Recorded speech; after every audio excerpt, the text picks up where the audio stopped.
Tonton teman-teman semua, satu lagi artikel ataupun satu lagi dapatan menarik dari Facebook page Ana Tahu.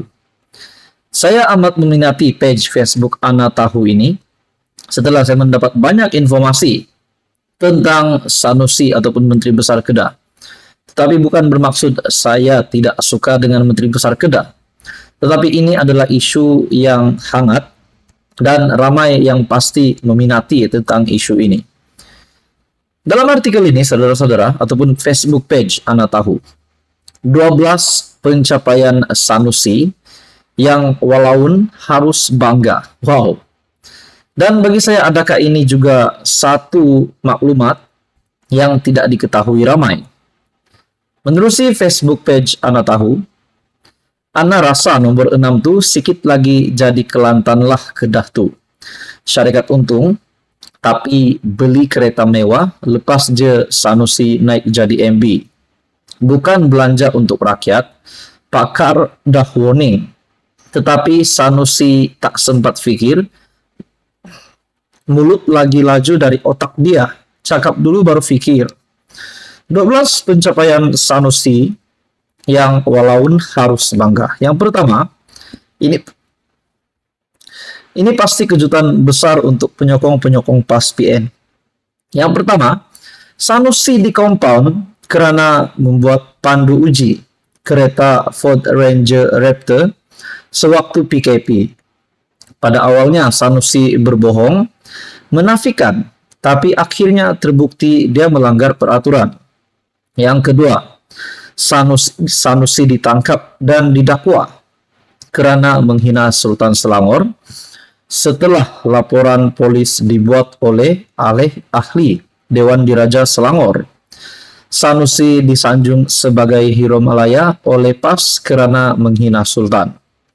Tapi pendapat saya memang ini amat ditolak oleh rakyat Malaysia. Saya secara pribadi pun menolak segala unsur-unsur yang sensitif yang menyentuh kedudukan Diraja, Dewan Diraja, Raja-Raja Melayu dan juga yang di Pertuan Agong. Kita teruskan. Yang ketiga pula, Sanusi kalah saman fitnah, menentang YB Mahfuz dan Sanusi diarah membayar RM 120.000. Yang keempat, berjaya berbohong dalam isu unsur nadir bumi atau REE. Kononnya dia tidak terlibat urusan MBI, tak kenal warga Cina yang mencuri. Kononnya telah ada perjanjian sebelum dia jadi MB dan banyak lagi. Akhirnya pembohongannya terbongkar. Yang kelima pula, menjenamakan semua frasa kepala Bapak Hang sebagai satu bentuk pujian. Contoh penggunaan kepala Bapak Hang Umi. Yang keenam pula, seperti apa yang dimention oleh Ana Tahu sebentar tadi dalam Facebook page beliau, 1 juta rakyat Kedah terjejas akibat krisis bekalan air semasa sambutan Hari Raya 2023 dan anak-anak balik ke kampung tidak dapat mandi. Syarikat Air Darul Aman ataupun SADA beli Velfire KEP 5,000 setelah Sanusi menjadi MB kerana didakwa sudah untung. Yang ketujuh pula, umum penemuan 43 triliun unsur nadir bumi ataupun rare earth element REE.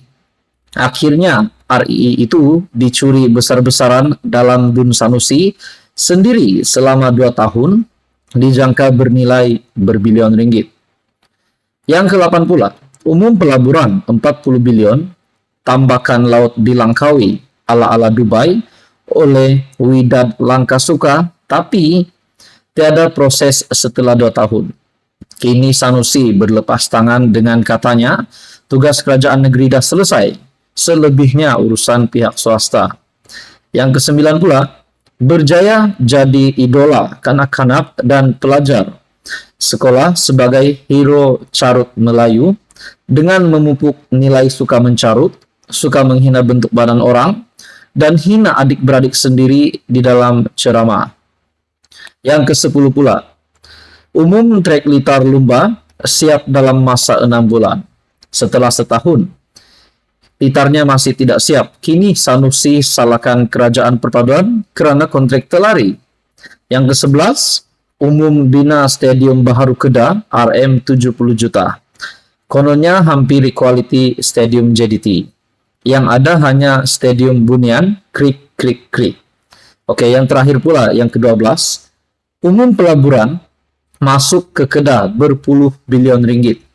Kononnya atas usahanya Walhal, agensi kerajaan pusat yang usahakan melalui MIDA dan Kulim, high-tech park pula di bawah MIDA.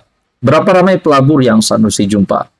Saudara-saudara, itu adalah 12 pencapaian Sanusi yang walaupun harus bangga menurut Facebook page Anak Tahu. Ini adalah menurut informasi ataupun Facebook page Anak Tahu, bukan dari saya sendiri. Menurut Anda, saudara-saudara, apa komen Anda? Teruskan bersama di dalam channel ini untuk info yang seterusnya. Mohon bantu channel ini dengan menekan butang like, share, dan subscribe. Halo semua, salam sejahtera Malaysia. Selamat datang ke channel Fels Lifestyle. Tuan-tuan dan puan yang amat dihormati sekalian, debaran pilihan raya negeri yang bakal diadakan di 6 buah negeri pada 12 Ogos semakin terasa semakin hangat hari demi hari. Ada saja kejutan-kejutan kita dengar setiap hari. Hari ini, saudara-saudara, selain daripada laporan-laporan polis yang kita dengar berkaitan dengan penyokong yang mencabut bendera dan mengoyakkan bendera, poster, dan sebagainya. Hari ini ada satu kejutan buruk untuk Bersatu dan Perikatan Nasional. Dan sudah pasti ini akan diterima. Kejutan ini akan diterima oleh Muhyiddin Yassin selaku Presiden Bersatu. Di mana dalam sebuah artikel mengesahkan lebih 600 ahli Bersatu rantau abang keluar parti. Wow, menjadi persoalan kenapa sampai jumlah yang banyak begini. 600 ahli Bersatu rantau abang keluar parti.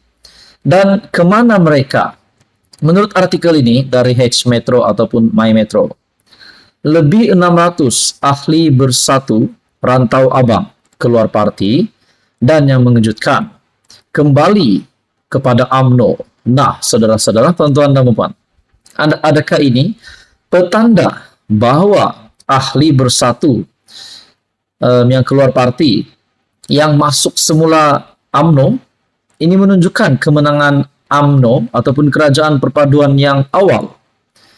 Dalam artikel ini, lebih 600 ahli Bersatu di kawasan Dun Rantau Abang mengumumkan keluar parti dan menyertai UMNO hari ini. Bekas pengerusi penyelaras Bersatu Rantau Abang, Anwar Rosli, berkata, mereka bertindak sedemikian kerana sudah jemu dengan pimpinan Bersatu di kawasan itu yang didakwa tidak menjaga kebajikan dan hanya menabur janji kosong.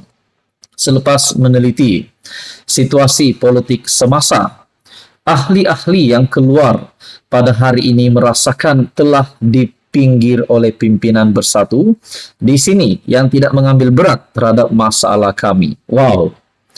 Ini satu lagi pendedahan yang mengejutkan untuk kepimpinan Bersatu dan disahkan pengakuan ini oleh bekas pengerusi penyelaras Bersatu.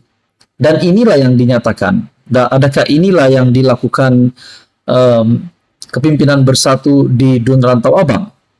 Dalam artikel ini, ramai antara kami di sini datang daripada golongan susah, tetapi Bersatu tidak menolong kami.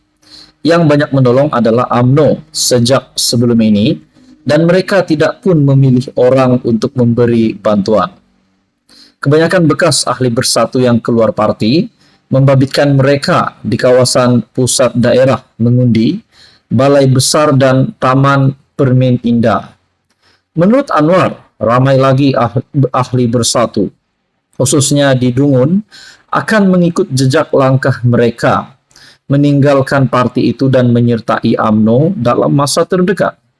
Bekas Ketua Bersatu Cawangan Balai Besar Jalaluddin Muhammad Zin menyerahkan lebih 600 borang permohonan bekas ahli Bersatu itu untuk menyertai UMNO kepada timbalan Ketua UMNO bahagian Dungun, Nur Hisham Johari. Artikel ini pada 5 Agustus. Saudara-saudara, ini satu lagi petanda bahwa mungkinkah Bersatu bakal tewas. Mungkin tidak sahaja di DUN Rantau Abang, tetapi mungkin di mana-mana DUN yang bertanding, di mana-mana DUN yang bersatu hantar calon ataupun Perikatan Nasional.